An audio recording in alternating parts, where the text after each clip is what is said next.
लक्ष्यों कलयुग के जीवों को डूबता हुआ देख करके प्रगट्यों सप्त जहाज, सप्त कांड, 7 कांड जो रामायण में है वो सप्त जहाज है। भगवान की कथा जहाज है, नौका है। आपको इस जहाज में बैठने का शुल्क कुछ नहीं देना है, फ्री में आपको पार लगाएंगे। खर्च करने वाले तो मिश्रा जी बैठे हैं, बोलो राधे राधे। कुछ नहीं करना है, खाली बैठना है। तो किसी ने कहा फिर ये चलाएगा कौन जहाज? देवता कहते हैं प्लवम सुकल्पम गुरु कर्णधारम। गुरुदेव तो बैठे हैं चलाने के लिए, किसी संत सदगुरुदेव का आश्रय ले लो, सत्संग रूपी नौका में बैठ तो जाओ। और भगवान कहते हैं मयानुकूलेन, मैंने पीछे से हवा चला रखी है, हवा का झोंका लगे तो नाव अपने आप आगे बढ़ जाए। कृपा की हवा चल रही है। नभस्वतेरितम पुमान भवाब्धिम न तरेत। इतनी अनुकूलता, ऐसा सौभाग्य प्राप्त करके भी जो नहीं भव से पार हो पाते हैं, बोले आत्मा, वो आत्मघाती हैं। जीवन तो कब निकल जाता है पता थोड़ी चलता है। बोलो कब बुढ़ापा आ जाता है पता ही नहीं चलता, कब बाल सफेद हो जाते हैं पता ही नहीं चलता। ये हमारे बाल हैं तो इनको रोको कि भाई सफेद मत होना, काले ही बने रहो। मानने की क्या बात? इस शरीर हमारा है तो इससे कहो बूढ़ा मत होना। आंखें हमारी है तो इससे कहो आंखों से ज्यों की त्यों रहना, हमारी हो ना, हमारी आज्ञा का पालन करो। जब ये शरीर ही हमारा नहीं है तो संसार क्या हो सकता है? दूर राय ने पकड़ लेते। धीरे धीरे कब समय निकल गया है। बस 2021 भी निकलने वाली है। बरसे बरसे क्रमात् ज्यादा मंगलम नापि दृश्यते। श्रीमद् भागवत के महात्म्य में लिखा है कलयुग में प्रत्येक 10 वर्ष के बाद ऐसा परिवर्तन होगा कि मंगल फिर दिखाई नहीं देगा। चली जा रही है,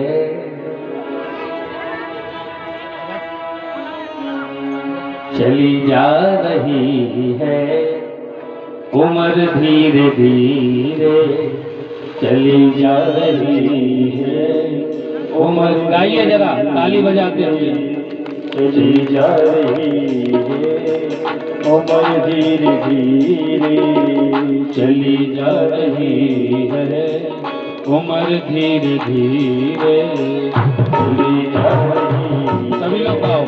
उम्र धीरे धीरे, सुबह और शाम, सुबह और शाम, दोपहर धीरे धीरे, सुबह और शाम, दोपहर धीरे धीरे, चली जा रही है उम्र धीरे धीरे, चली जा रही है उम्र धीरे धीरे, चली जा रही है उम्र धीरे धीरे।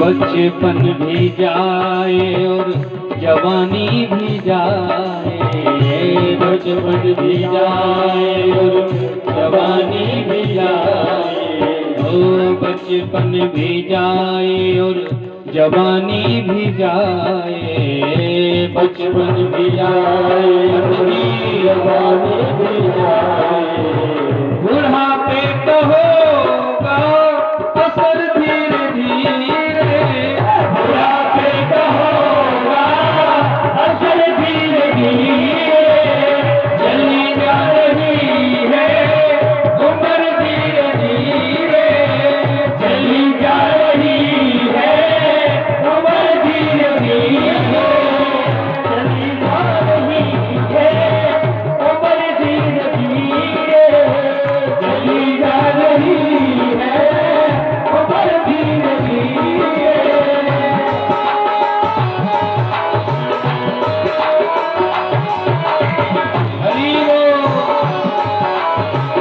हाथ उठा के ताली बजाते हुए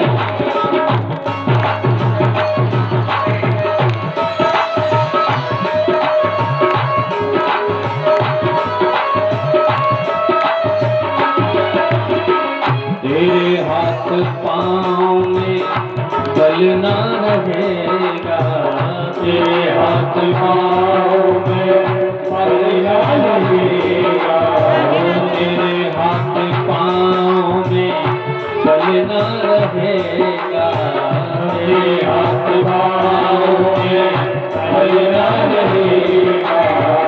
झुकेगी तुम्हारी कमर धीरे धीरे, झुकेगी तुम्हारी कमर धीरे धीरे, चली जा रही है उम्र धीरे धीरे, चली जा रही है उम्र धीरे धीरे।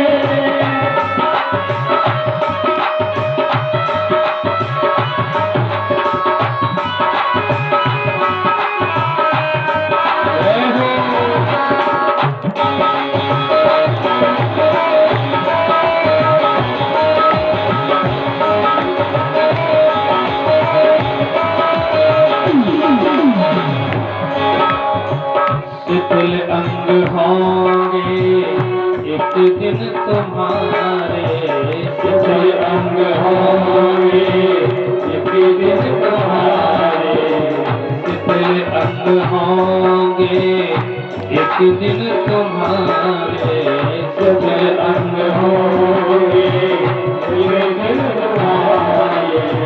फिर मंद होगी नजर धीरे धीरे, फिर मंद होगी नजर धीरे धीरे, चली जा रही है उम्र धीरे धीरे, चली जा रही है उम्र धीरे धीरे। करते रहोगे भजन धीरे धीरे, जो करते रहोगे भजन धीरे धीरे, आज करते रहोगे भजन धीरे धीरे, जो करते रहोगे भजन धीरे धीरे। तो मिल जाएगा वो सजन धीरे धीरे, तो मिल जाएगा वो सजन धीरे धीरे, चली जा रही है उम्र धीरे धीरे, चली जा रही है उम्र धीरे धीरे, चली जा रही है उम्र धीरे धीरे, चली जा रही है उम्र धीरे धीरे, चली जा रही है उम्र धीरे धीरे, चली जा रही है उम्र धीरे धीरे। प्रेम से बोलो ना राधे राधे, राधे राधे। कुछ माताएं तो कह रही हैं आधे आधे, जोर से बोलो राधे राधे। तो भगवान की बड़ी दया हम सबके ऊपर हुई। कल हम लोगों ने भागवत जी के महात्म्य की चर्चा श्रवण की और श्रीमद् भागवत जी का दिव्य मंगलाचरण। आज हमारे आचार्य जी की आज्ञा है कि जल्दी कथा निपटाना, नहीं तो भैया हम लोग तो ऐसे हैं कि अगर ये किसी कथा में प्रवेश कर जाएं तो वहीं घूमते रहते, बाहर निकल ही नहीं पाते। बोलो राधे राधे। भागवत जी का मंगलाचरण इतना बढ़िया है। श्रीमद् भागवत जी के मंगलाचरण पर ही 7 दिन चर्चा हो सकती है। वस्तुतः भागवत जी इतना दिव्य और इतना मधुर यह पुराण है,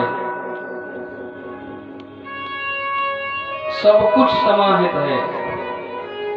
व्यासी की अंतिम कृति है ना,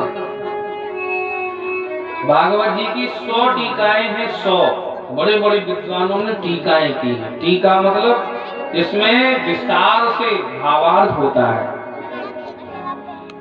और श्रीमद् भागवत जी की प्रमाणित टीका है श्रीधरी टीका। आपके पास पूरी संस्कृत में टीका है। जिस भागवत जी की टीका को भगवान शिव जी ने इस कलयुग में प्रमाणित किया, जैसे रामचरितमानस गोस्वामी तुलसीदास जी महाराज ने इस कलयुग में संवत 1631 करुण कथा हरिपद धर शीसा, नौमी भौम बार मधुमासा, अवधपुरी चरित प्रकाश है। संवत 1631 में गोस्वामी तुलसीदास जी महाराज ने रामचरितमानस की रचना की।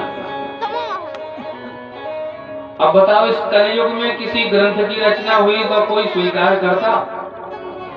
इतने कवियों ने क्या क्या नहीं लिख दिया। उस काल में ही गोस्वामी तुलसीदास जी जब थे तो बनारस के बड़े बड़े विद्वान बोले, हाँ ऐसे तो बहुत बड़े कवि हुए हैं, सबने लिखा है, हम प्रमाणित कैसे माने। तो उस काल में तुलसीदास जी महाराज ने जिस रामचरितमानस की रचना, वस्तुतः ये रचना तो पहले हो गई थी। रचि महेश इंद्र मानस राखा, पायसु समय शिवासन राखा। तो सबसे नीचे रामायण की पोथी रखी और जो विद्वान जिन्होंने रचना की थी वो ऊपर रखी काशी में।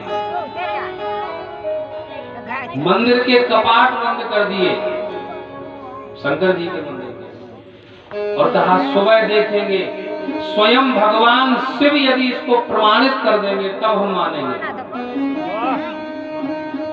दूसरे दिन सभी विद्वान गए मंदिर में, कपाट खोले और खोल करके कपाट क्या देखा कि जो मानस की पोथी नीचे थी वो सबसे ऊपर रखी है, और उस पर भगवान शिव ने स्वयं लिखा सत्यम शिवम सुंदरम।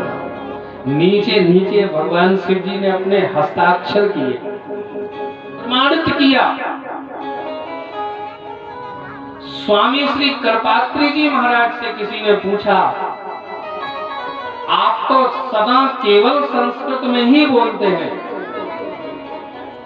और रामायण की चौपाई तो सामान्य भाषा में है, ग्राम्य भाषा में है, आपका इस पर क्या विचार है?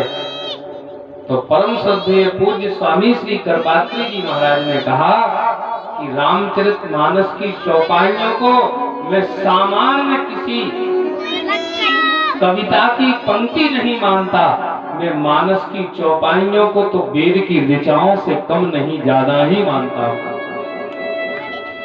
वेद की ऋचाएं हैं रामायण की चौपाई, जिनको वेद पाठ करने का अधिकार नहीं है वो पारागढ़ मंदिर पे आए और खूब रामायण पढ़े, इनके लिए कृपा की है। गोस्वामी तुलसीदास जी चाहते तो ये संस्कृत के बड़े विद्वान थे, ये संस्कृत में काव्य लिख सकते थे। गोस्वामी तुलसीदास जी तो वाल्मीकि जी के अवतार थे, वाल्मीकि जी ब्रह्मा जी के अवतार हैं। कल कुटिल जीवन विस्तार है तो वाल्मीकि तुलसी भयो, लेकिन ये संस्कृत में लिखते थे रात भर, सुबह उठ करके देखते थे तो जो रात भर लिखा था वो सब कोरे के कोरे कागज हो जाते थे। तब इनको हनुमान जी ने प्रेरणा दी और मानस की रचना की। अस्तु, हम बहुत आगे विषय पर पहुंच गए। ऐसे ही भागवत जी की 100 टीकाएं हैं। श्रीधरी टीका को भगवान शिव जी ने प्रमाणित किया। काशी में ही श्रीधरी टीका मंदिर में रखी वेणी मानो भगवान के, और सुबह जाके विद्वानों ने देखा कि श्रीधरी टीका सबसे ऊपर है और उस पर भगवान शिव जी ने स्वयं अपने हाथ से श्लोक लिखा। राज्यो वेत्ति सको वेत्ति न वेत्ति इति वेत्ति वहा, श्रीधर सकलम वेत्ति श्री नृसिंह प्रसादता। भागवत धर्म को राजा परीक्षित जी ने कितना जाना, ये कहना ठीक नहीं है। पूरी तरह से राजा परीक्षित जी ने समझा भागवत धर्म को बहुत कठिन है। सुखदेव जी तो महापुरुष हैं, भागवत धर्म के तत्व को द्वादश भागवत जो हुए हैं, द्वादश महाभागवत हुए हैं, उन्होंने कितना जाना ये भी कहना बड़ा कठिन है। लेकिन भागवत धर्म को अच्छी तरह से श्रीधर स्वामी पाद ने जान लिया है। शंकर जी कहते हैं ये करता हूँ, बोलो शंकर भगवान की जय। तो श्रीधरी टीका में बड़े सुंदर भागवत जी के मंगलाचरण के भाव है। हरि ओम। जन्माद्यस्य यतोऽन्वयादितरतः चार्थेष्वभिज्ञः स्वराट् तेने ब्रह्महृदाय आदिकवये मुह्यन्ति यत्सूरयः तेजो वारिमृदां यथा विनिमयो यत्र त्रिसर्गो मृषा धाम्ना स्वेन सदा निरस्तकुहकं सत्यं परं धीमहि, सत्यं परं धीमहि। भागवत जी में किसी देवता का नाम लेके मंगलाचरण नहीं किया है, सत्य की वंदना की है। प्रेम से बोलो राधे राधे, राधे राधे। थोड़ा जोर से बोलो राधे राधे। कथा समझ में तो आ नहीं रही होगी, हमें पता है, ऊपर से उड़ रही होगी, लेकिन जितनी आए उतनी सुनो, झाड़ के मत चली जाना आप लोग। भगवान सत्य स्वरूप है और सत्य को सबने स्वीकार किया है, किसी देवता का नाम नहीं लिया है, सत्य की वंदना की है। सत्य को तो भैया सब मानते हैं, किसी भी धर्म के हों, जाति के हों, किसी भी संप्रदाय के हों, यहाँ तक कि भले ही चोर चोरी करते हैं तो आपस में कहते भैया बेईमानी मत करना, ईमानदारी से बराबर बराबर हिस्सा बांटना। इसलिए सत्य कह करके मानो यह बात बताई है कि भागवत यह सार्वभौम ग्रंथ है, ये ऐसी सार्वजनिक जल की प्याऊ है तो कोई भी आए अपनी प्यास बुझाए और प्रेम से जाए। बोलो राधे राधे, राधे राधे। विद्वानों ने कृष्ण परक जो अर्थ किया है, उन्होंने यही कहा कि अस्य संकल्पः जन्मादिर्भवति। जो भगवान श्री कृष्ण परमात्मा अपनी इच्छा से प्रकट हुए गोकुल में, प्रकट हुए मथुरा में, और रात्रि में ही महाराज वसुदेव जी इनको लेकर के गए गोकुल में। जो जन्म लिया मथुरा में, पल्ला झूले गोकुल में, और फिर भागे वहां से मथुरा, वृंदावन, फिर मथुरा, फिर द्वारिका। जो निरंतर महाराज चलते ही रहे हैं, जिनकी इच्छा से जगत की सृष्टि, स्थिति और प्रलय होता है, क्योंकि वह सभी सद्रूप पदार्थों में अनुगत है। जो भी संसार में दृष्टिगोचर हो रहा है, भगवान की सत्ता वहां है। वह असत पदार्थों से पृथक नहीं है, जड़ नहीं है, वो चेतन है, परतंत्र नहीं है, वह स्वतंत्र है, स्वयं प्रकाश स्वरूप है। तेने ब्रह्म हृदय आदि कवि, आदि कवि ब्रह्मा जी भी जिनकी लीला से मोहित हो गए, मुह्यंती। जब ब्रह्मा जी मोहित हो गए भगवान कृष्ण की कथा सुन के, तो हम लोग तो भैया कलयुग के जीव हैं। प्रेम से बोलो राधे राधे, राधे राधे। कृष्ण की कथा है ही, लीला है ही, ऐसी अटपटी के बड़े बड़े विद्वान मुह्यंती मोहित हो जाते हैं। ब्रह्मा जी मोहित हो गए, अरे बोले ये कैसा भगवान है, ब्रजवासियों का जूठा खाता है, चोरी करता है, भगवान नहीं हो सकता है। तो ब्रह्मा जी ने भगवान की परीक्षा लेने का संकल्प किया। आगे कथा आती है 10वें स्कंद में। इसलिए कृष्ण चरित्र केवल सुनने के लिए है, कृष्ण चरित्र परम विचित्र है और राम चरित्र परम पवित्र है। श्री कृष्ण ने जो किया है वो कभी मत करना। हाँ, बहुत से लोग कहते हैं कि भगवान ने भी तो चोरी की है। भगवान को तो गोपियां प्रेम से बुलाती थी, आओ मेरे घर कन्हैया, मन ही मन बुलाती थी तो भगवान उनके यहाँ जाते थे। तुम किसी के यहाँ जाओगे महाराज तो लठ पड़ेंगे, FIR लिखेगी, पुलिस पकड़ के ले जाएगी, जेल भी जाओगे और महाराज नरक में भी जाओगे। कृष्ण कथा केवल सुनने के लिए, श्री कृष्ण का चरित्र सुनो, अनुकरण मत करो।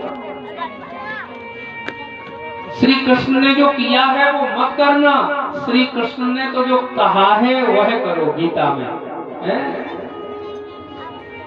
इसलिए कृष्ण चरित्र परम विचित्र और राम चरित्र परम पवित्र। अगर आप कहो कि नहीं भगवान की लीला तो अनुकरणीय है, उनका चरित्र तो आदर्श है, तो राम जी ने जो किया है वो करके दिखाओ। राम जी क्या करते हैं? प्रातः काल उठ के रघुनाथा, प्रातः काल उठ के रघुनाथा, प्रातः काल उठ के रघुनाथा, मात पिता गुरु माता, मात पिता गुरु प्रातः काल उठ के रघुनाथा, प्रातः काल उठ के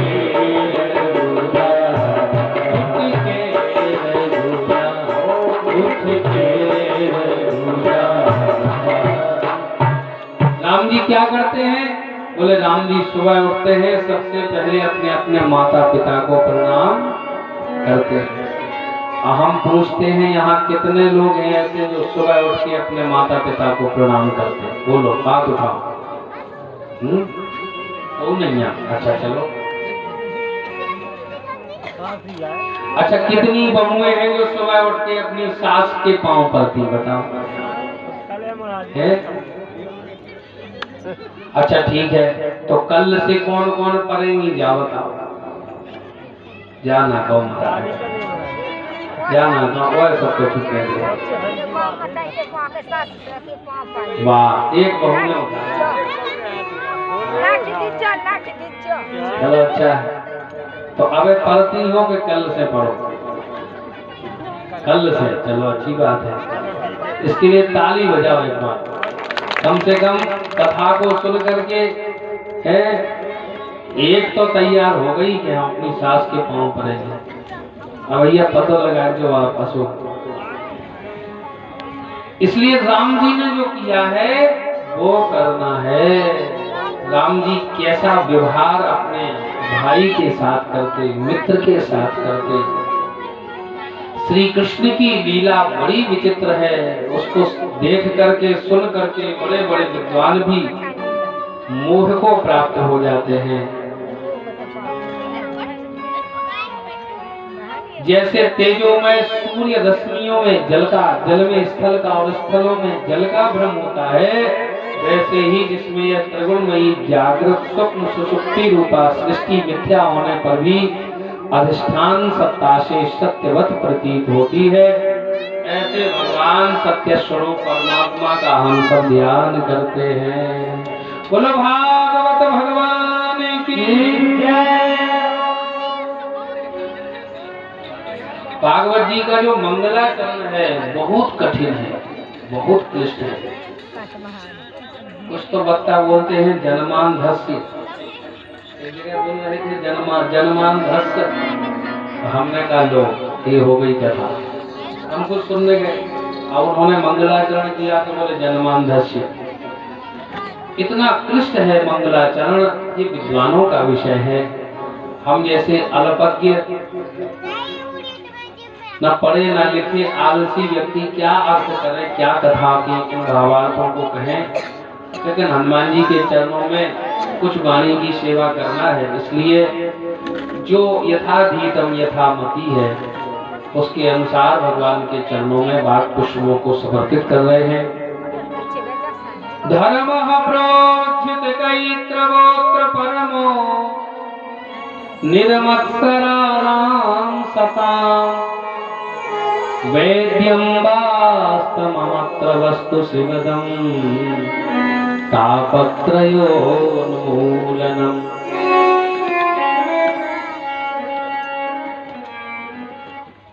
श्रीमद्भागवते महामुनिकृते किं वा परैरीश्वरः सद्यो हृद्यवरुध्यते कृतभिः सुस्वस्वभिस्तक्षणा,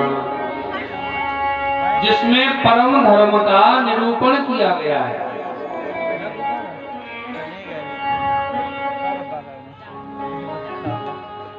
जो निर्मत्सराणां सताम, जिनके भीतर से मात्सर्य दोष निकल गया है, उनका विषय है ये। मात्सर्य दोष का मतलब क्या होता है? मत्समः द्वितीयो नास्ति इति मत्सरः, मेरे जैसा कोई नहीं है, ये मात्सर्य दोष है। जिसमें वास्तविक वस्तु का निरूपण है, जो कल्याण का स्वरूप है, तीनों प्रकार के तापों का जो उन्मूलन करती है, ऐसी भागवत का श्रवण करने का जो भक्त संकल्प करता है, उनके हृदय में भगवान हृदय बिहारी प्रकट हो जाते हैं। नैमिषारण्य में सौनक आदि महात्माओं के मध्य सूत जी महाराज का आगमन हुआ और सूत जी से महात्माओं ने 6 प्रश्न किए। प्रेम से बोलो राधे राधे। अब ध्यान से सुनना, अभी कथा शुरू नहीं हुई, अभी तो भूमिका बनी है, 3 दिन हो गए। बोलो राधे राधे। 6 प्रश्न किए हैं। हे भगवान, ये बताएं किम श्रेयः, मनुष्यों के लिए कल्याण का मार्ग क्या है, किस मार्ग पर चलें जिससे उनका कल्याण हो जाए। शास्त्रों का सार क्या है, भगवान अवतार क्यों लेते हैं, क्या जरूरत है। भ्रकुटी विलास सृष्टि लय हुई, जो केवल टेढ़ी निगाह करते हैं तो इस सृष्टि में प्रलय हो जाए, तो वो क्या रावण कंसारी को मारने के लिए अवतार लेते हैं? क्यों अवतार लेते भगवान? किम श्रेयः शास्त्र सारः कहा, किम अवतार प्रयोजनम, के धर्म, परम धर्म क्या है, के अवताराणाम, भगवान के अवतार कितने हैं। और 6वां प्रश्न किया है कि धर्म किसकी शरण में गया। जब भगवान इस धरा को छोड़ के चले गए तो धर्म कहाँ गया। और इन्हीं 6 प्रश्नों से भागवत जी की कथा सूत जी महाराज ने सौनकादि को सुनाई।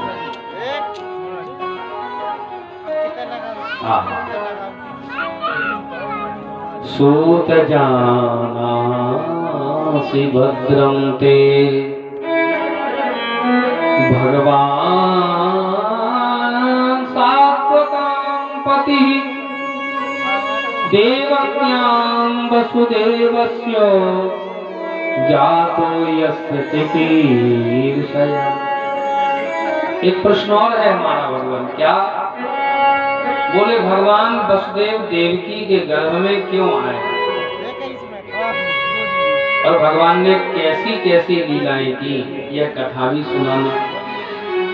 यह सुन करके सूत जी प्रसन्न हो गए और सूत जी ने कहा कि हे ऋषियों, हम अपने गुरुदेव सुखदेव जी की वंदना कर लें, फिर आपको हम सुंदर कथा सुनाएंगे। सुखदेव जी की वंदना की है और कहा कि आप लोगों ने जो प्रश्न किए हैं उन प्रश्नों का सामान्य उत्तर नहीं हो सकता है। हम आपको दिव्य भागवत जी की वह चर्चा सुनाएंगे जो सुखदेव महामुनि ने राजा परीक्षित जी को सुनाई। महात्माओं ने कहा कि भगवान, एक मुझे प्रश्न है। क्या प्रश्न है? बोले प्रश्न ये है कि हमने सुना है कि श्री सुखदेव जी महाराज तो जन्म लेते ही जंगल में चले गए। जिसने अपने शरीर पर 2 अंगुल की लंगोटी भी नहीं लगाई, जो निर्गुण निराकार निरीह ब्रह्म के ध्यान में अवस्थित थे, वह परमहंस सुखदेव जी एक राजा को कथा सुनाने क्यों आए? भाई कथा सुनाने वह जाएगा जिसको दक्षिणा चाहिए। हम यहाँ आए हैं तो फ्री में थोड़ी आए हैं, बोलो। हमारे आचार्य जी आए हैं तो ऐसे थोड़ी आए हैं, जिसको दक्षिणा चाहिए, जिसको यश चाहिए। लेकिन चाह गई चिंता मिटी मनवा बेपरवाह, जिसको कछु नहीं चाहिए सो ही सहंसार। वह सुखदेव जी जिन्होंने अपने शरीर पर लंगोटी भी नहीं लगाई, वह एक राजा को कथा सुनाने क्यों आए? और उन्होंने भागवत जी का कब अध्ययन किया, कब उन्होंने भागवत पढ़ी? यह भी कृपा